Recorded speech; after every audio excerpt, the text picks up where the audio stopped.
Know that you're alone, pack up, and get lost. That's what my son said. At my own breakfast table, 2 weeks after his father's funeral, his voice was calm, his coffee still steaming. And Rachel, his wife, didn't flinch. She just cut her toast like I wasn't even there. I didn't cry, didn't scream. I took one last sip of my tea, lavender, barely warm, and said, "Well, I hope you two like sleeping on the porch." Because what they didn't know, the deed had my name on it, has been since 2002. My name is Estelle Robbins, I'm 74, and for most of my life I believed family meant protection. But the past 2 weeks have shown me the truth. Family will throw you out the minute they think you're no longer useful. Follow my story until the end, and tell me where you're watching from. Let's see how far one quiet revenge story can travel.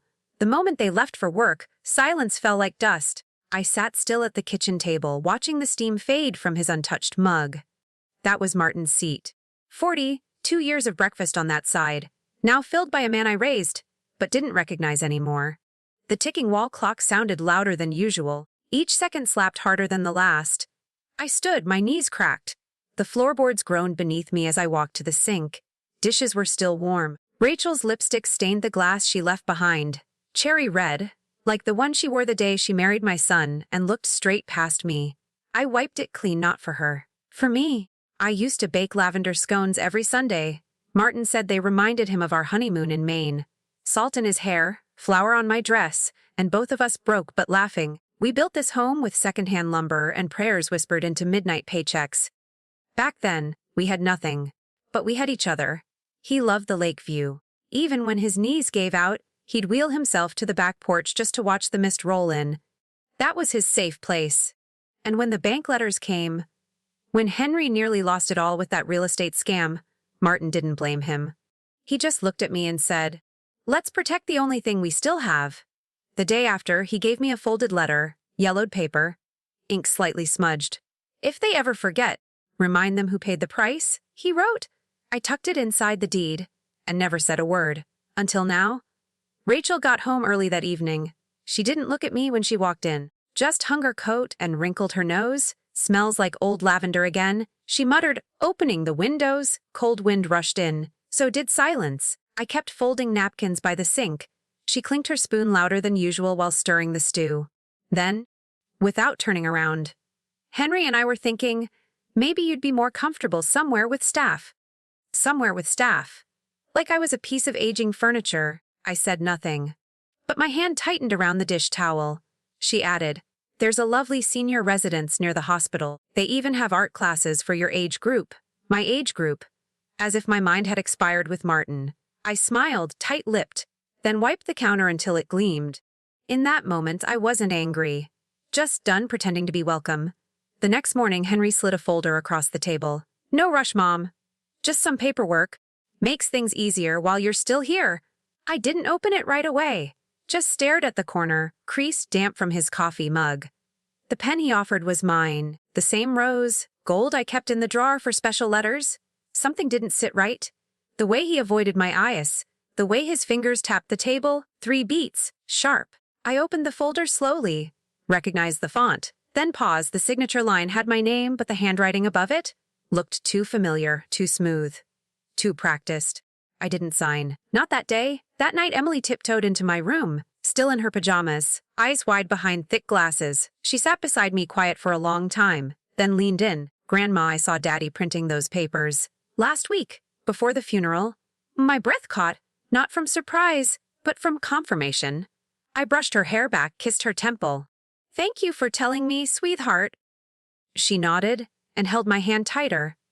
The moonlight hit the corner of the room, where Martin's letter lay inside a locked drawer. I opened it, ran my fingers over the words one more time, then asked myself, "Taz, if your own son betrays you quietly, should you expose him out loud, or let silence speak louder?"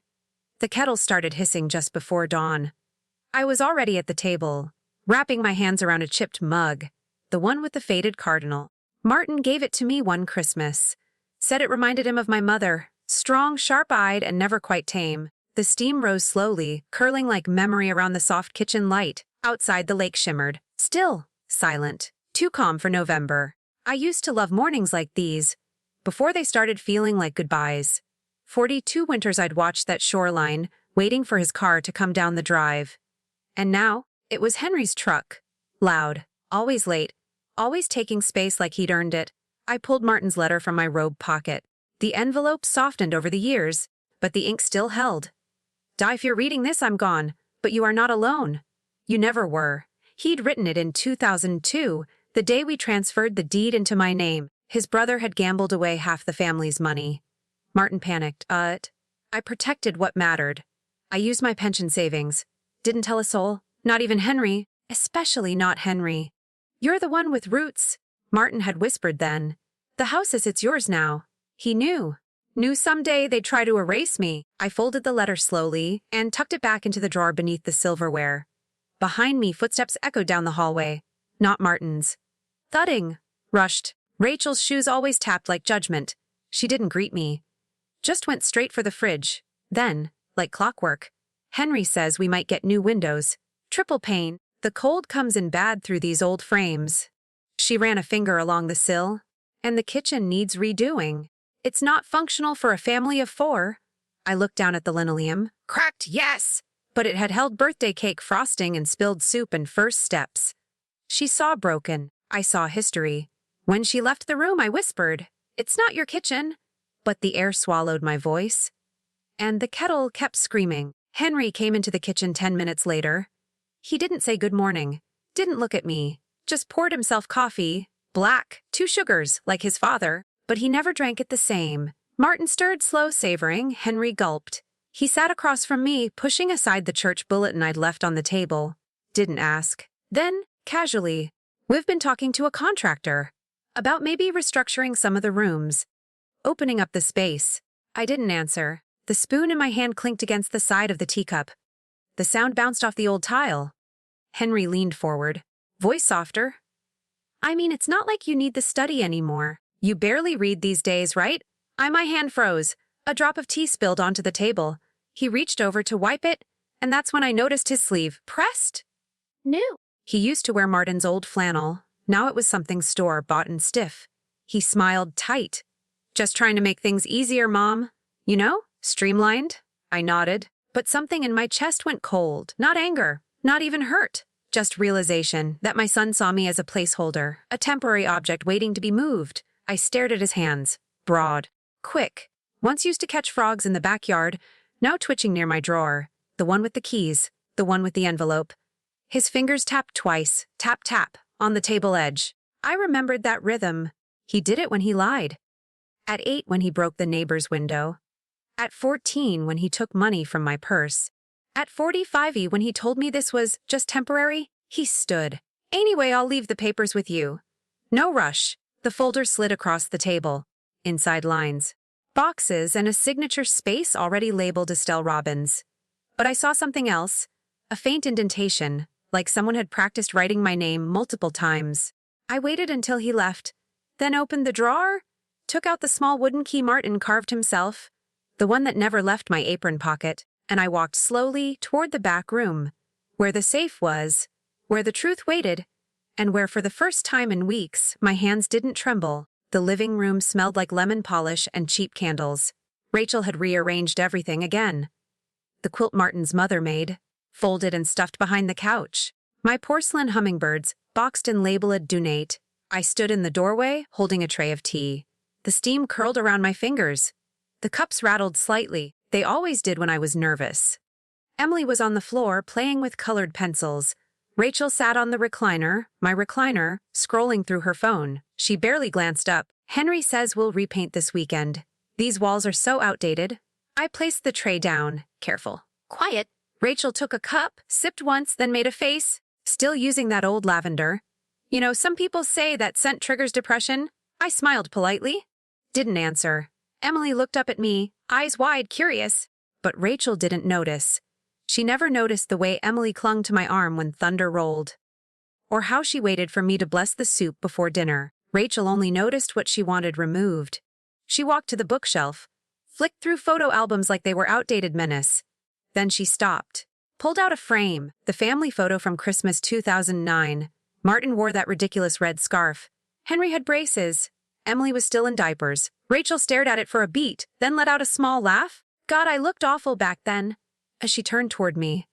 But I guess some of us never changed at all. I didn't move. My hands were clasped. Rachel tilted her head. You know what's funny?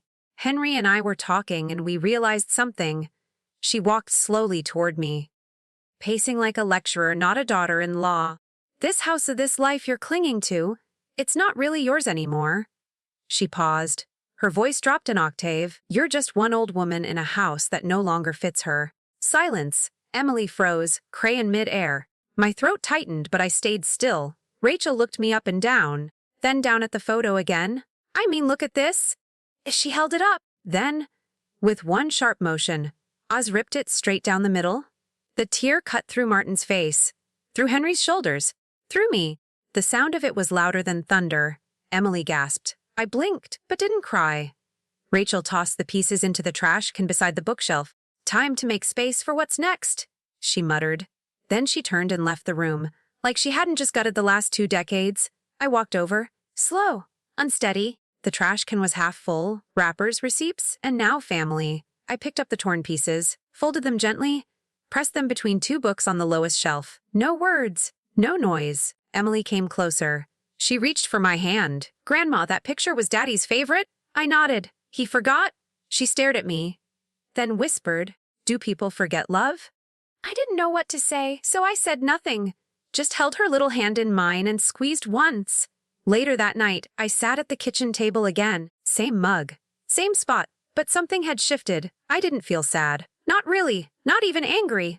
Just untethered, like someone had cut the last rope tying me to what used to be home. I pulled out the envelope again. Martin's handwriting, steady, honest. Remind them who you are, it said. But maybe I didn't need to remind them. Maybe I needed to remind myself. I walked down the hallway. The boards creaked beneath me. Cold air drifted in through a cracked window. I passed Henry's room, once mine, past the nursery, now Rachel's office, and opened the closet in the laundry room.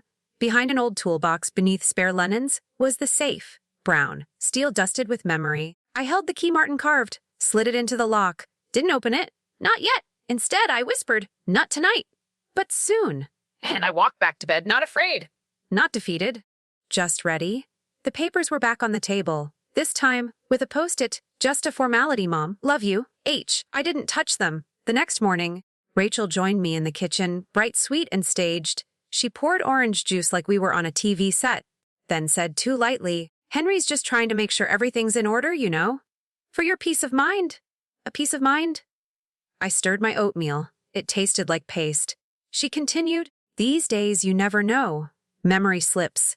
Falls happen, you wouldn't want to sign something by accident later. I looked up. Her smile was tight, teeth too white, too perfect. So you want me to sign something now, in case I sign something wrong later? Rachel blinked. No, I mean just while you're still thinking clearly. There it was. I didn't answer. Just let the silence stretch. She sipped her juice loudly. When she left, I walked to the safe. The hallway felt longer than usual, colder, the kind of cold that lived in bones, not air. I unlocked the safe, pulled out the folder marked Finances. Martin had kept everything in plastic sleeves. Bank statements, ledgers, old tax returns. Neat. Quiet. Honest, I turned to the latest page. My name's still printed at the top. Thez Estelle M. Robbins. Account ending in 1947. Balance lower than it should be. I flipped back a page. Then another. Withdrawals. Not huge, but frequent. Patterned. Every other Thursday, same ATM near Henry's office. I'd only used that account to pay utilities. Steady, predictable. But now, 300 here, 400 there. Groceries labeled, caretaker assistance, pharmacy, memory supplements. I didn't recognize any of it. Martin had warned me once. Don't trust how they label things. Look at where the money goes. I took out my checkbook. The carbon copies were intact. Last one I'd written was for church, 60. After that, Henry's handwriting. Slanted left. Numbers written in 2 clean loops. I closed the folder, hands trembling, not from age, from restraint. I returned to the kitchen, sat down, and stared at the untouched oatmeal. The sun had shifted, now casting a long line of shadow across the fridge. Emily's drawing was still taped there. A stick figure family. 4 people, me, with gray hair, Henry, Rachel, and Emily. But no Martin. He was gone, erased. Like the photo Rachel tore, like the savings I thought were mine. I looked down at the folder again, then at the pen beside the papers. Not today. Not ever. Henry came home early that afternoon. His jacket was slung over one arm, and he smelled faintly of aftershave. The kind Martin used to hate. Too strong. Too much. He dropped his keys on the counter, glanced at me, then at the manila folder still untouched on the table. "You haven't signed," he said. "It wasn't a question." More like an observation. A warning, wrapped in casual tone. I folded the dish towel slowly, laid it beside the sink, then turned. "No," I replied. "Not yet," Henry shifted. Tried to smile, but his mouth twitched slightly at the corner. "Mum, I told you it's just easier if." "Easier for whom?" My voice didn't rise. It never had to. He blinked. I stepped closer. Held his gaze for the first time in weeks. "When you were 12, I said quietly. "You used to sneak change from the cookie jar." Thought I didn't notice. But I did. His lips parted just barely. "People leave fingerprints, Henry. Even on numbers." He crossed his arms, defensive now. "You think I'm stealing from you?" I didn't answer. Didn't accuse. Just let the question float and fall. He scoffed. Shook his head. "Makes no difference. You can't even drive to the bank anymore. Everything's online. You wouldn't even know how to." That's where he was wrong. That evening, after he left to run errands, I walked to the study, what used to be Martin's reading room. The computer still worked. Martin had labeled everything with sticky notes. Passwords. Bank numbers. I logged in. One click, then another. The screen lit up. Balances. Transactions, access users. There it was. Authorized user Henry Robbins, online view and transfer access. I clicked. Remove. Confirmed. A soft beep, then silence. I leaned back, felt the chair creak beneath me. In the drawer was a blank checkbook. I tore out a slip, signed it to myself for 20, just to prove I could. Then I printed the last 2 statements, filed them behind the plastic sleeves. Marked in red. Breach October, November. Cut before logging out, I changed the password. Martin's old favorite if Cardinal 74 if I closed the laptop. The hum faded. The room felt warmer. When I stepped into the hallway, Emily stood at the end. "Grandma," she whispered. I smiled. "Just checking on some things, sweetheart." She nodded, then walked over and slipped her hand into mine. "I like when it's just us," she said. I didn't respond, just squeezed her hand back twice. That night I slept better.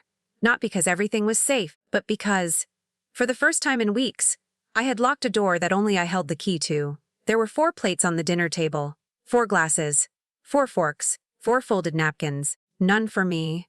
I stood in the doorway for a full minute, watching Rachel pour wine into her glass.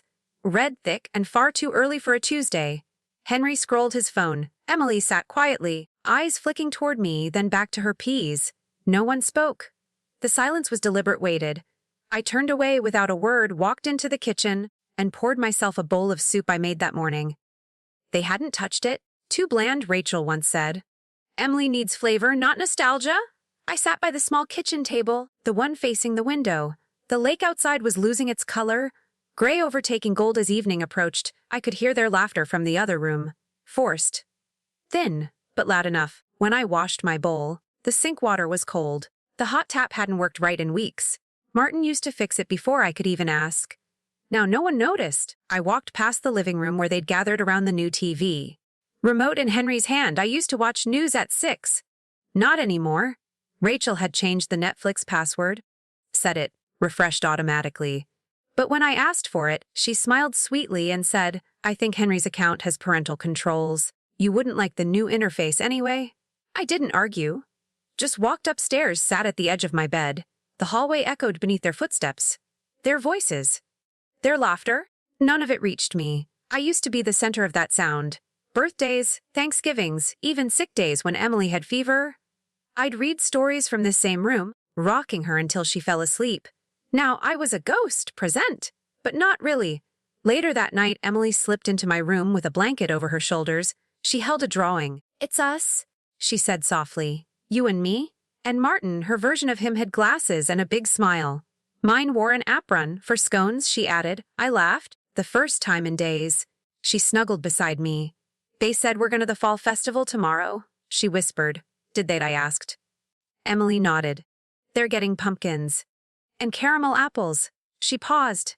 "Are you coming?" I looked out the window. The moon barely touched the lake's surface. "I wasn't invited." Emily frowned. "That's dumb."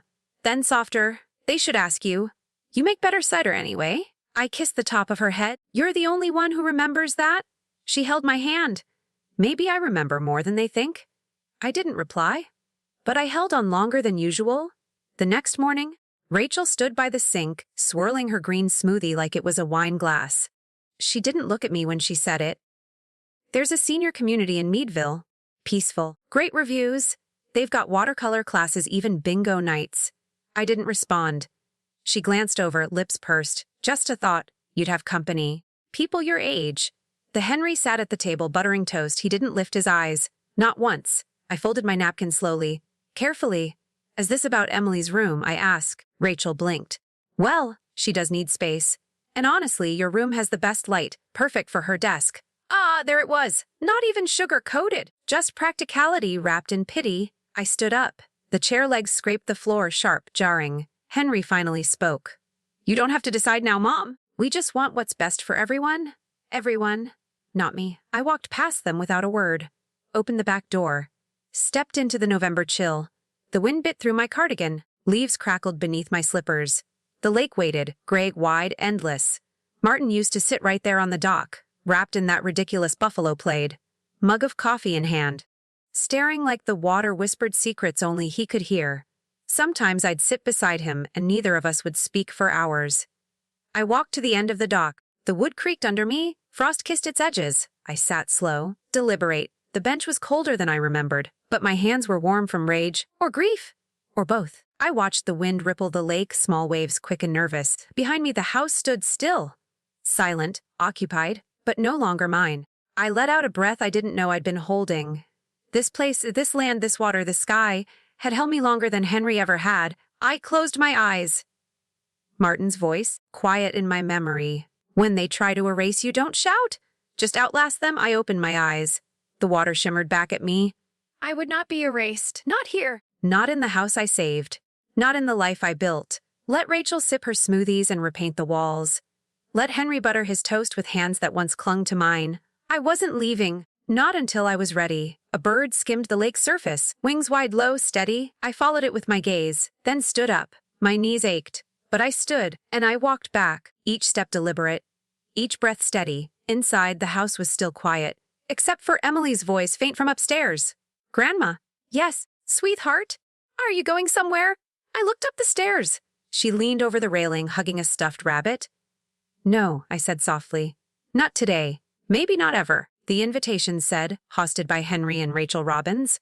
It was my house. I had baked the lemon bars, polished the silver, set the chairs. Rachel had chosen the flowers, imported tulips, bright red, not in season. I heard the doorbell ring 3 times before Henry opened it. Guests poured in like syrup, slow, sticky, and sweet, talking. The kitchen smelled of honey ham and wine.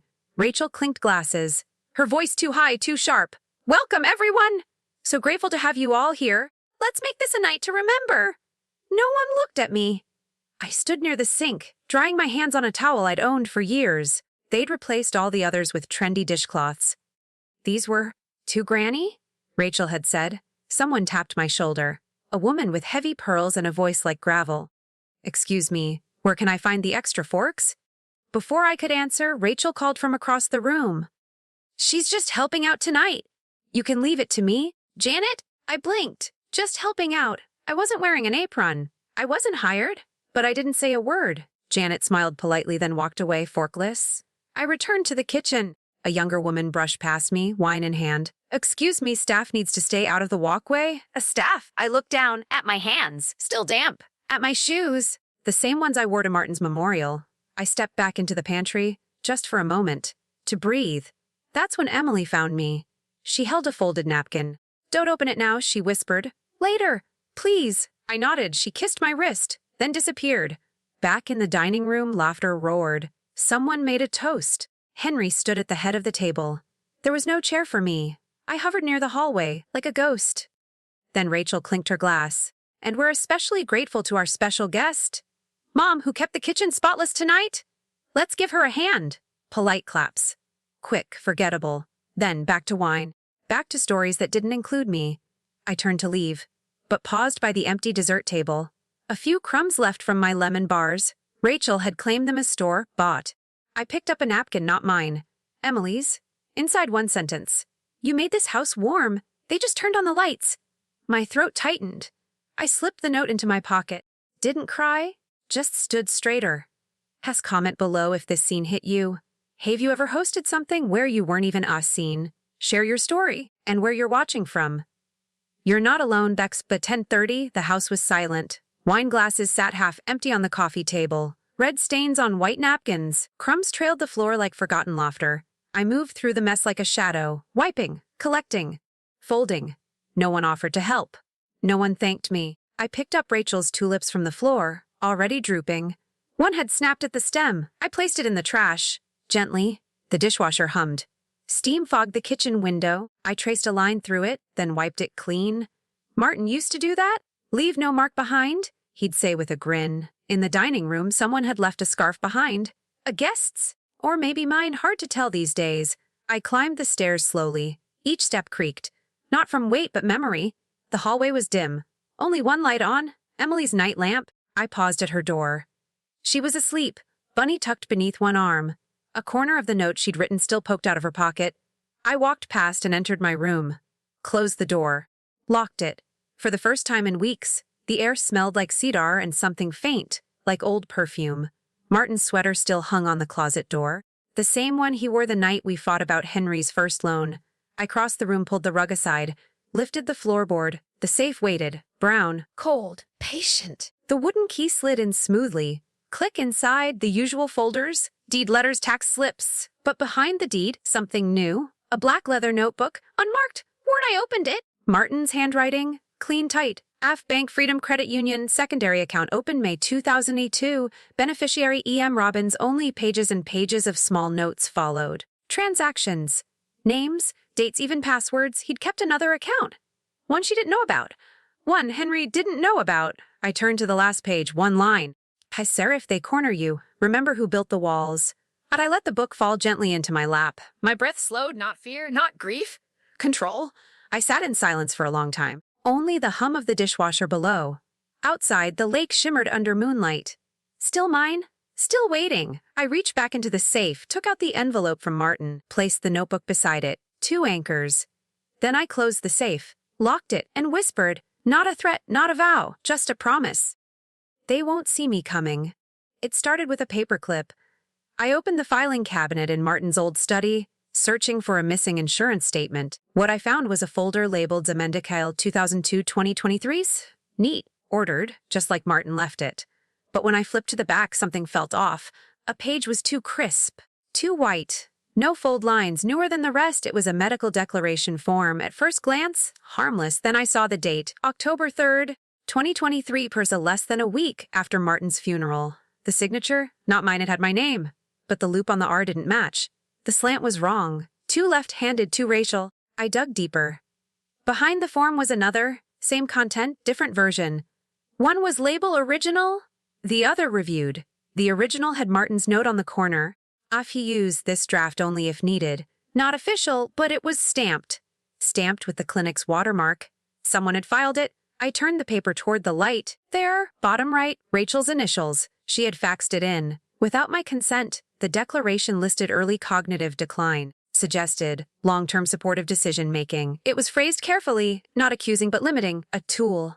A tool to remove me. Quietly, I stood still, not angry, not hurt. Focused, I took out a blank sheet of paper, wrote my name 5 times, then compared it to the signature on the document. Different? Definitely. I slipped the paper into a manila envelope, added a copy of the bank statement from October, then the leather notebook, then the deed. My hands didn't tremble. I walked to the mirror, brushed my hair, put on the blue coat Martin had loved, the one with the soft collar. Respectable, he'd called it. I picked up my purse, checked for my ID, then paused. In the drawer beneath the tea towels, beneath the birthday candles Rachel never used, was an envelope I'd hidden years ago. A notarized copy of the power of attorney, naming me as sole controller of all joint accounts. Martin had signed it after Henry's second default. I folded it slowly, tucked it in beside the notebook, then walked out the door. The cold hit my cheeks like a truth I'd waited too long to say. I passed the lake, the dock, the bench, didn't stop. My steps were slower than before, but they were steady. At the bank, the woman behind the counter smiled politely. Good morning, Mrs. Robbins.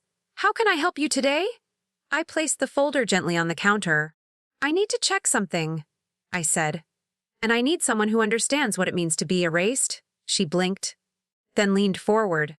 I'll get the branch manager for you. I nodded, not as a victim, but as the only one who remembered where everything began. The office was quiet, too quiet. A faint buzz from the overhead light, the scent of printer toner and citrus floor polish. The branch manager was younger than I expected, mid-30s, sharp suit, kind eyes. Mrs. Robbins, you mentioned a secondary account in your late husband's name? I nodded, slid the notebook forward, opened to the marked page. Freedom Credit Union. Opened May 2002. Transferred to me in 2013, never closed. He scanned the page. Do you have any official documentation to support the ownership? I pulled out the notarized power of attorney, placed it beside the notebook, then added a copy of Martin's letter, unofficial but undeniable. He read in silence, then typed into his terminal. His fingers moved quickly. After a minute, he looked up. The account is active? I exhaled, he continued. There have been logins from 2 IP addresses in the last 90 days. One registered here in Erie, the other, he paused, matches Henry Robbins' home internet. I didn't flinch, only nodded. He's not authorized. No, ma'am. But the access wasn't financial, only viewed. Still, he shouldn't have had the credentials. I folded my hands. I'd like to revoke any external access. Effective immediately, he clicked again. I've reset the credentials. You'll get a new login by secure text. Would you like to add a passphrase as well? I smiled softly. Yes, use it Cardinal 74. He nodded, clearly not understanding the meaning. But I did. Martin would have approved. Also, I added, I want a full transaction history. From October 2020 to now. He clicked again. It's printing as we speak. A soft hum behind us. The printer worked in slow rhythm. Each page a chapter. Each line evidence. He handed me the stack. 42 pages, stapled in neat bundles. I placed them carefully into the folder. Pressed the edges flat. Anything else I should know? I asked. He hesitated. There's a dormant safe deposit box listed under your name. Was opened in 2005. Last accessed in 2018. I raised an eyebrow. Martin never told me about that. May I see it? He stood. Of course. Follow me. The hallway smelled like metal and old carpet. The vault door opened with a thick clunk. He slid the box out and placed it on the table. Inside it, a velvet pouch, a flash drive, and a letter not addressed to me, but to Emily. I didn't open it. Not yet, I just nodded. Closed the box and whispered, I'd like this transferred to my home vault. He made a note. As we walked back to the main lobby, I felt lighter. Not because anything had been solved, but because, for the first time, I knew more than they thought I did. And soon, they would feel it. Not through shouting, not through threats, but through the click of a lock, the turn of a key, the letter left on a table they thought was theirs, and a name, mine, etched on every paper they tried to erase. The hallway light stayed on all night. I lay in bed, eyes open, watching the faint sliver of yellow stretch under the door. Every tick of the wall clock landed like a drip from a leaky faucet. Steady, unavoidable. I couldn't sleep. Not because of fear, because of not outside, but inside. Their words played on loop. You're just one old woman. She's helping out tonight. People your age need company, and each one a paper cut. Small, but bleeding. I sat up. My bones creaked in rhythm with the floor. The house was still, but not silent. The dishwasher hummed. A heater coughed awake. Wind brushed the lake like fingers over a piano. I slipped out of bed, careful not to wake the ghosts. In the drawer beside my reading chair was a notepad. Yellowed edges. Spiral-bound. I'd once used it for grocery lists, birthdays, packing reminders for family trips that never happened. Now it had a new purpose. I sat, uncapped the pen. The saucer list of silences. The night Rachel told the dinner guests I was just helping. When Henry didn't defend me about the lemon bars.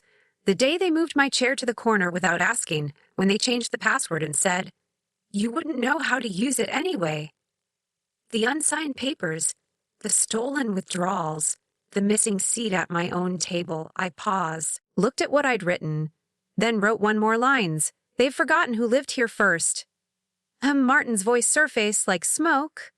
Let them talk, but never let them take your name. He said that after a church trustee tried to remove my name from the library donor plaque. Martin printed a second one and nailed it himself. That was who he was. And who I used to be. Before the years softened my spine, but not my memory. I flipped the page. Titled it. Things I still own. Schick, the deed, the safe, the secondary account, Emily's trust, Martin's words, my name underneath. I drew a small box. Labeled it. Steps, and then, without shaking, without bitterness, I began to outline. The change will beneficiary, move safe deposit contents home. The learn notify estate attorney quietly freeze joint credit access. Prepare one public reveals if needed. The handwriting wasn't pretty. But it was mine, and it would stay mine. I closed the notebook. The house still hummed. But now it hummed different, because I was no longer lying awake wondering what I'd lost. I was counting what I still had, and tomorrow, I'd use every bit of it. The next morning, I made tea. Real tea? Loose? Leaf Earl Grey in Martin's old infuser. The scent filled the kitchen, bergamot and quiet resolve. Rachel passed behind me in a rush, heels clicking. "Don't forget Emily's conference is today," she said, grabbing her keys. I nodded, smiled, then waited until the door shut behind her. By 9:15, I was seated at Martin's desk. The landline still worked, so did memory. I dialed one ring. Two. Then, Lawrence Price speaking, the same voice, a little slower, still steady. "Lawrence," I said softly. "This is Estelle Robbins. You helped Martin and me back in 2002, the foreclosure case." Upon warmth, "Estelle, I was just thinking of you. I saw Martin's obituary. I'm deeply sorry." "Thank you," I said. "Are you all right?" "I'm ready. You didn't ask what for."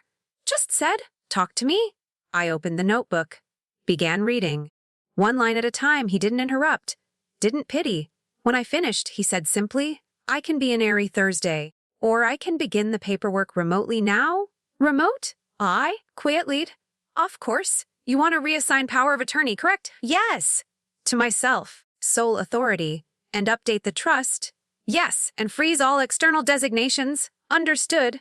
He paused again. "Estelle, is this safe for you to do alone?" I looked around the room, the ticking clock, the window slightly fogged, the lake still beyond the trees.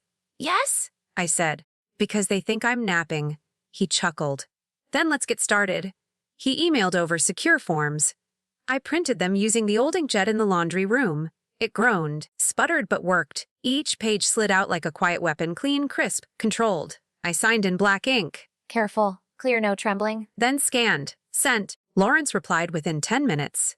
"Sis received. I'll file by 3 p.m. by end of week. You'll have full protective control again." So I closed the laptop, folded the copies, placed them into the fireproof box under my bed.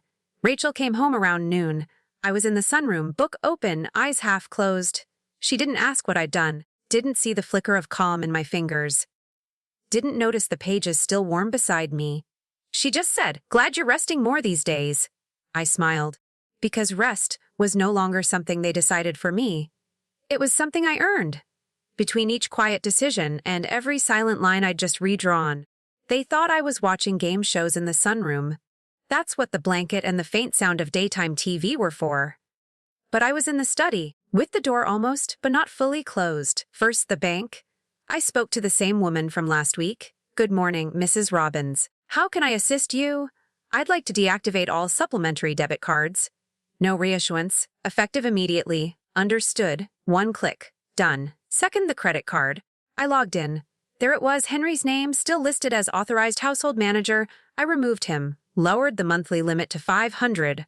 Auto alert set at $300. The system pinned once. Change saved. I leaned back, sipping lukewarm tea. It tasted stronger now. Third, utilities. Martin had always handled these, but his old login still worked. Click. Gas account. Primary holder updated. Click. Water. Email redirected to mine only. Click. Property tax. Removed Henry's email. Added mine twice. I printed confirmations. Filed them. Each page, a brick in the wall I was building back. Fourth, insurance. Rachel once bragged about setting up emergency coverage in my name. Claimed it was just in case. I called. The voice on the line said, "Yes, we can remove third-party billing contact." Verification. I gave the date of Martin's passing. My social. A new password. Cardinal 74s. It locked the file from outside edits. No notifications sent. Just the kind I could use. By noon, I had reversed 6 years of quiet theft. No yelling. No confrontation. Only clarity. Emily passed by my door once, paused, peeked in. "What you doing, Grandma?" I smiled. "Just fixing a few old things, dear." She nodded. "Okay. Want a cookie?" "Maybe later." She left, didn't see the documents. Didn't ask. But I think she knew something was beginning. Because my hands no longer shook, and my breath was no longer quiet out of fear. It was quiet because I was finally moving. The office was tucked behind an old post office on Maple Avenue. No signs. No receptionist. Just a brass plaque as L. Price, attorney. Lawrence looked older in daylight, hair whiter, glasses thicker, but his handshake still firm. We sat in a narrow room with low ceilings and a ticking wall clock. The heater groaned in the corner. He laid the papers out slowly. One by one. Estate update. Beneficiary reassignment. Sole ownership transfers. I nodded. He handed me a pen. Are you sure? He asked. I'm late. But I'm not too late. 5 times. Each signature felt lighter, more like reclaiming a name than transferring one. Lawrence slid the documents into envelopes. Stamped each one. Notarized. Filed. You now have full and sole authority over all accounts, properties, and holdings. He looked at me. Rachel and Henry are no longer listed anywhere. I leaned back. The old leather chair sighed beneath me. Can we delay notifications? I asked. He nodded. I can set a delayed trigger, release everything on the day you said. I can said one day. Not 2. Not gradual. Cutoff, he asked. Yes, 1 clean day. Everything goes. He pulled a yellow pad from the drawer. Name it? I hesitated, then smiled. November 10th. Martin's birthday. He nodded. Done. The heater groaned again. Lawrence looked up. They'll be shocked. I won't be. I stood, buttoned my coat. He followed me to the door. Anything else? He asked. I turned. There's a letter for Emily, in Martin's safe box. I remember. Deliver it that day. His eyes softened. She'll understand. I know. I stepped into the cold, air sharp. Sky overcast. In my bag, authority. No yelling, no threats, just documents. And one name, mine. By the time I reached home, Rachel was baking cinnamon rolls. The scent floated down the hallway. She didn't ask where I'd been. Didn't know everything was already gone. Just not visible yet. I waited until everyone had gone to bed. Rachel's door shut at 90:48. Emily's light blinked off at 9:12. Henry never said goodnight. I moved through the hallway like breath, barefoot, slow, carrying a worn leather folder inside. With the new trust papers, heavily updated beneficiary list, the power of attorney, bank statements, Ella property, did a flash drive from Martin's safe box, each page pressed flat, each corner aligned. I opened the floorboard in my room. The safe clicked open, metal cold against my palm. I placed the documents in a fireproof envelope, tucked them beneath Martin's original will, the one no one else had seen. Then I closed the safe, secured it with both key and code. I sat at the edge of the bed, opened Martin's pocket watch, wound it once, twice, then clicked the hid November 10th, 7:30 a.m. There's a one note left beside it. I've Cardinal 74. Delivered to Emily after breakfast, so I folded my hands, breathed, not in relief, in readiness. The next morning, the house stirred slowly. Pancakes, coffee. Rachel hummed in the kitchen. Henry walked in and out, muttering about email delays. I sat in the sunroom crocheting. He passed by me twice, never looking. But then I heard a drawer slide open. Then another, then a pause. Hey, where's the 2003 folder? Henry called out, voice sharp. Rachel didn't respond. I kept crocheting, fingers calm, breath quiet. He opened the cabinet harder this time. Papers shuffled. Did someone move the property tax folder? He asked. Still no answer. My hands didn't stop, but inside, I could feel the clock begin to tick louder. Because some things you lose slowly, and some you don't even realize are gone until they don't belong to you anymore.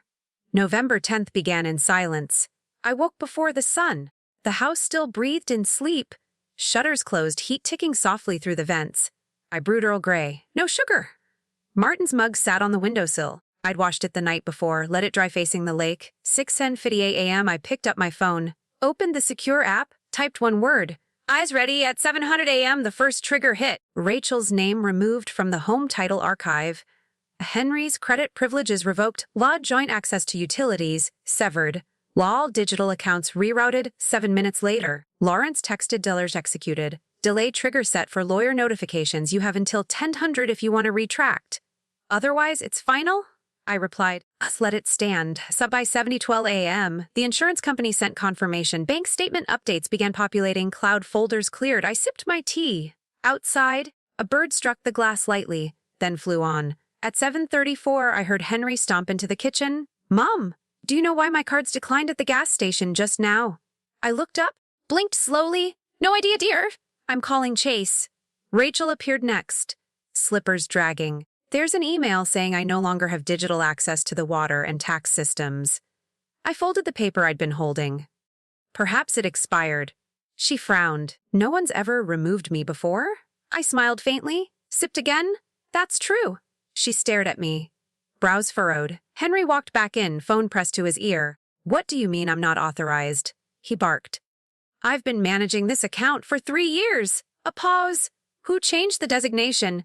He glanced at me, eyes narrowing. I stood, straightened my robe, walked to the hallway mirror, looked at myself tired, but not broken, and for the first time in years I saw Martin's calm behind my own eyes. At 7:50 a.m., I returned to the kitchen. Emily patted in, rubbing her eyes. Happy birthday, Grandpa, she whispered, looking at the lake. I bent down, kissed her forehead. Let's make today a quiet one, I said. And then from the living room, Henry's voice cracked. Rachel, I think she took everything back. By 18:02 a.m. They were tearing the house apart. Henry yanked open the drawer near the printer. Loose papers spilled. Receipts, envelopes, expired coupons. Where's the utilities binder? He barked. Rachel rifled through the shelf near the hall. It was here? Last week I put it right? She stopped. Eyes darted. In the kitchen, I stirred my tea. The spoon clinked against porcelain. Slow, rhythmic. Rachel spun toward me. Did you move the files? I raised my cup. Which ones? Her lips pressed thin. Henry marched past me. Laptop open, clicked. Typed, clicked again. Nope, he muttered. Passwords changed. Access denied. Again? He slammed the lid shut. This has to be illegal. Rachel opened the file cabinet in the hallway. One slot was empty. Tax documents gone? She looked back at me. Did you shred them? I didn't answer. Instead, I walked to the window. Steam rose from my cup. The lake was still. Henry pulled out his phone, called someone. I could hear the ring, tone echoing in the quiet house. Then, yeah, hi, this is Henry Robbins. I'm trying to access the real estate tax portal, yes. I used to manage my mother's account. Well, I don't know what changed. His voice trailed off, then returned louder.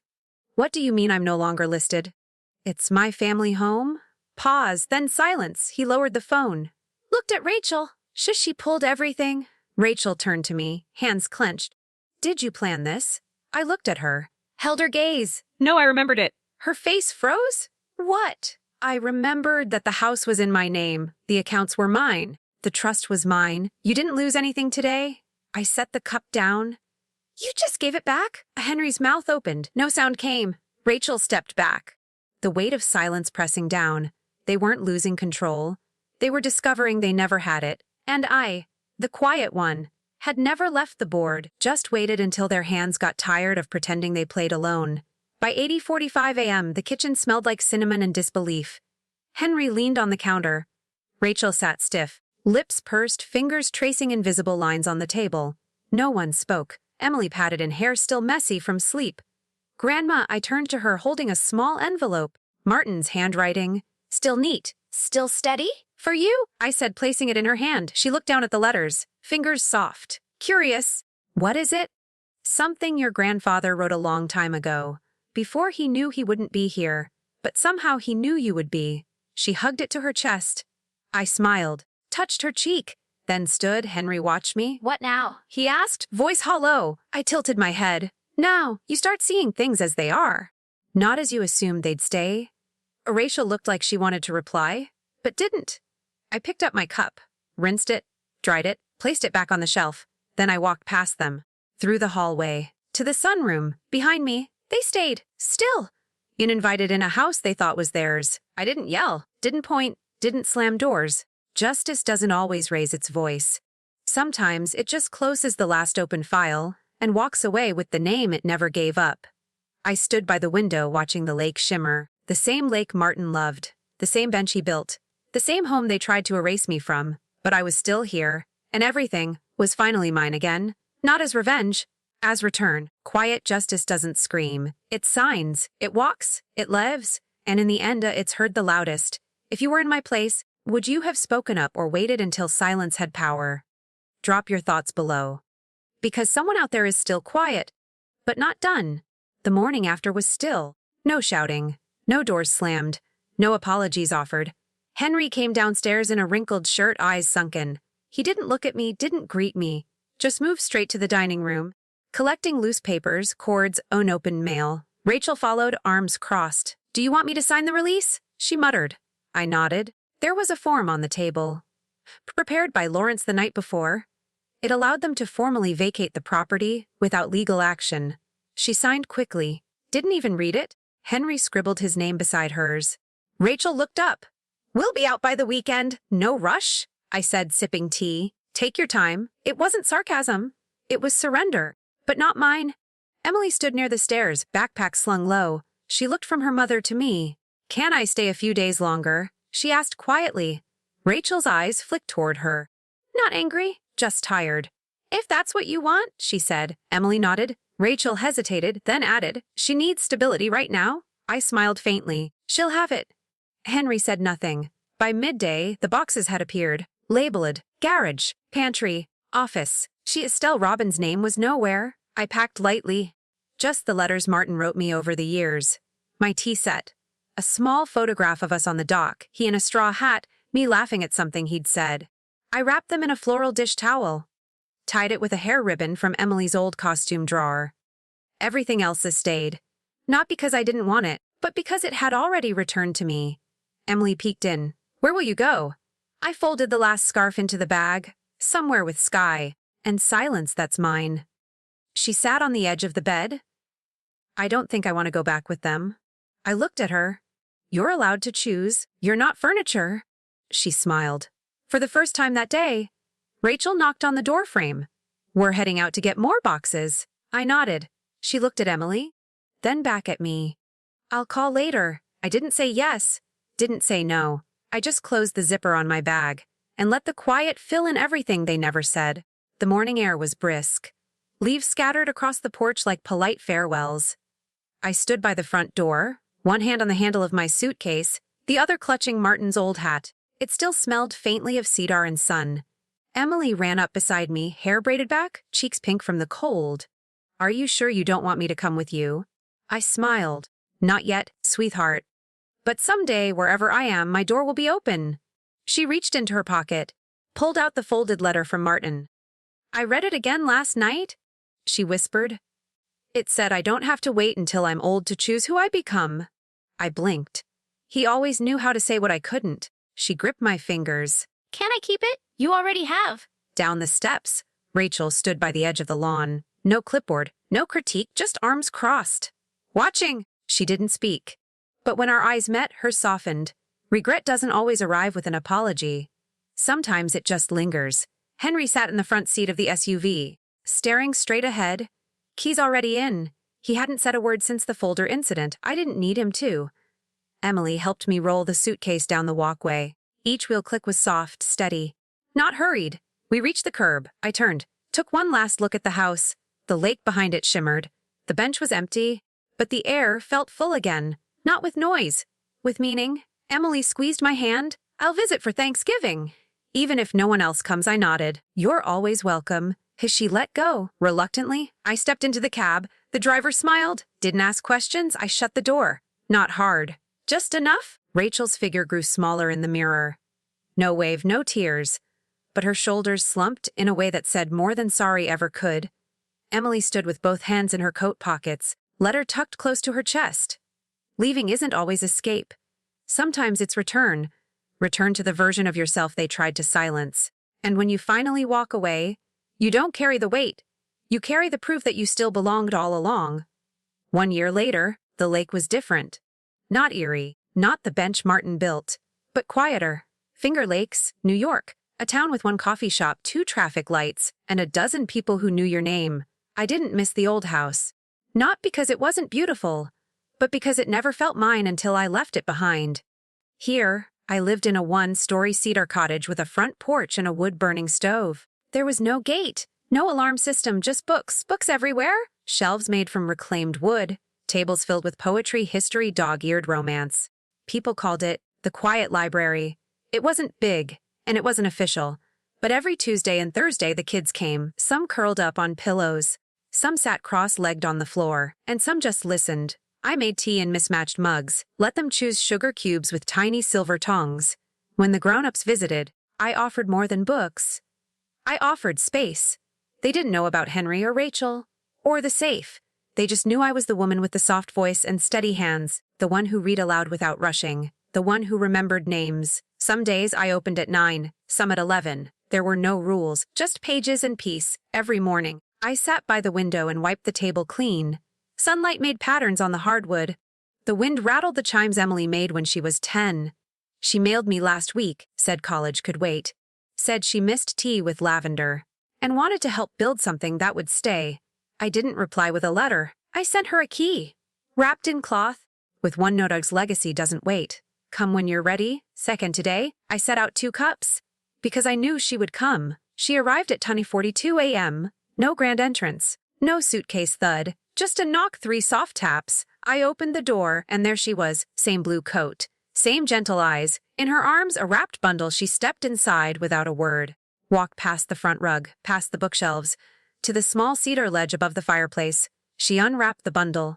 Martin's photo, him in that old straw hat, the same laugh I still heard on breezy mornings. She set it on the ledge, centered it. Thought he should be here too, she whispered. I nodded. Couldn't speak. She pulled off her coat, rolled up her sleeves. Together we moved 2 armchairs closer to the window, rearranged the reading pillows, dusted the spines of the biographies. It didn't take instructions, just rhythm. By noon, the fireplace crackled. The mugs were full, and the room felt more rooted. A little girl wandered in with her grandmother. She looked up at Emily, then me. Can I read to you today? She asked. Emily smiled before I could answer. Of course, we'd love that. The girl opened her picture book. Her voice was shaky, but sure, and I sat back, listening not to the words, but to the space between them, the space where confidence grows, where legacies begin, not in inheritance, not in name, but in quiet permission to become. Emily reached for my hand. I didn't have to squeeze it. She already knew. We weren't passing torches. We were building the house where fire could stay. Legacy isn't what you leave behind. It's what you live beside. What you water quietly and sit beside until it flowers on its own. And sometimes it walks through the door with a blue coat and a key you almost forgot you sent. Years from now, people might forget my name. They might not know who built the bookshelves or who planted the lavender by the porch. But they'll remember how it felt to be heard. Because that's what I reclaimed. Not just my home, not just my name. I reclaimed the right to take up space without apology. The right to stay without asking permission. And maybe that's all legacy really is. Not monuments, not bank accounts, not family names engraved in stone, but the choice to live in a way that makes silence feel safe again. Say what I learned. That dignity isn't something you demand. It's something you protect quietly, until the day they realize you never gave it up. That justice doesn't need a crowd. It needs clarity and courage to say, this far and no further. That love isn't blind sacrifice. It's knowing when to walk away so your voice can walk back in. And that sometimes, your loudest truth is the one you write without raising your voice.